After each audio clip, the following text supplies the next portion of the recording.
নমস্কার, আমি তপন কুমার। আশা করি আপনারা সবাই ভালো আছেন। আজকে এমন একটি টপিক নিয়ে এসেছি, আপনার জীবনে অনেকখানি পরিবর্তন আসতে পারে। অবশ্যই আপনারা পুরোটা শুনবেন। হ্যাঁ, মন দিয়ে শুনবেন।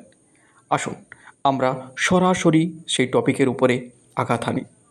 আসলে আঘাত শব্দটা ব্যবহার করলাম যৌনতার উপরে আঘাত করব বলে।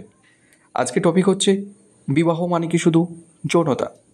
মানে আমরা কি বিয়েটা শুধুমাত্র এই সেক্সের জন্য করে থাকি? উত্তরটা হচ্ছে না। আবার উত্তরটা হচ্ছে হ্যাঁ।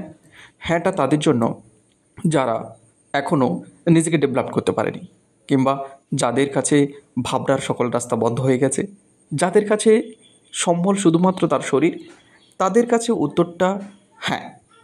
আর যারা চিন্তাশীল প্রগতিশীল মানুষ, তাদের কাছে উত্তরটা হচ্ছে না। আসুন ব্যাখ্যা করছি। আপনি সুন্দর করে ভাবার চেষ্টা করুন। আপনি বিবাহ করছেন, আপনার বিবাহের সেক্সের মুহূর্তটা খুব লিমিটেড কিন্তু তীব্র আনন্দদায়ক। আপনি 24 ঘন্টার মধ্যে মাত্র কয়েক মিনিট আনন্দ পাচ্ছেন।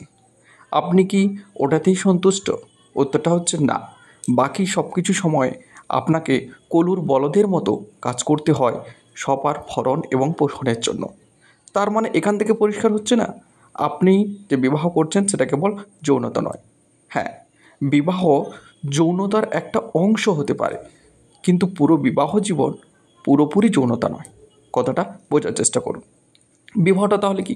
বিবাহটা হচ্ছে আমরা একসঙ্গে সূর্যোদয় দেখব, আমরা একসঙ্গে বিকেলের হাওয়াকে একে অপরে শেয়ার করে নেব, আমরা দুঃখকে শেয়ার করব, আমরা আনন্দকে শেয়ার করব, আমরা একে অপরের নিরাপত্তা দেব, আমরা সমাজটাকে সুন্দর করব, পরিবারটাকে সুন্দর করব, ভবিষ্যৎ প্রজন্মকে উন্নত করব। অর্থাৎ বিবাহ মানে হচ্ছে দুটি সংস্কৃতি থেকে আরেকটি নতুন সংস্কৃতি জন্ম নেবে, যে সংস্কৃতিটা হবে দুটি সংস্কৃতির চেয়ে উন্নততর। এটাই হচ্ছে বিবাহের মূল উদ্দেশ্য। কিন্তু দুর্ভাগ্য এই সমাজে আজকে দেখা যাচ্ছে বেশিরভাগ মানুষ এই যৌনতার গন্ধে লিপ্ত। মানে যৌনতা এমন একটা জিনিস যেটা ড্রাগের চেয়েও বেশি ভয়ঙ্কর নেশা। দেখবেন ছেলেরা মেয়েদের পেছনে পেছনে ঘুরছে, স্বামী স্ত্রীর পেছনে পেছনে ঘুরছে, স্ত্রী স্বামীর পেছনে পেছনে ঘুরছে। আপনি ভাবছেন ভীষণ ভালোবাসে।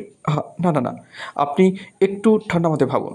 এই ঘোরাটা হচ্ছে আসলে যৌনতার গন্ধ পাওয়া।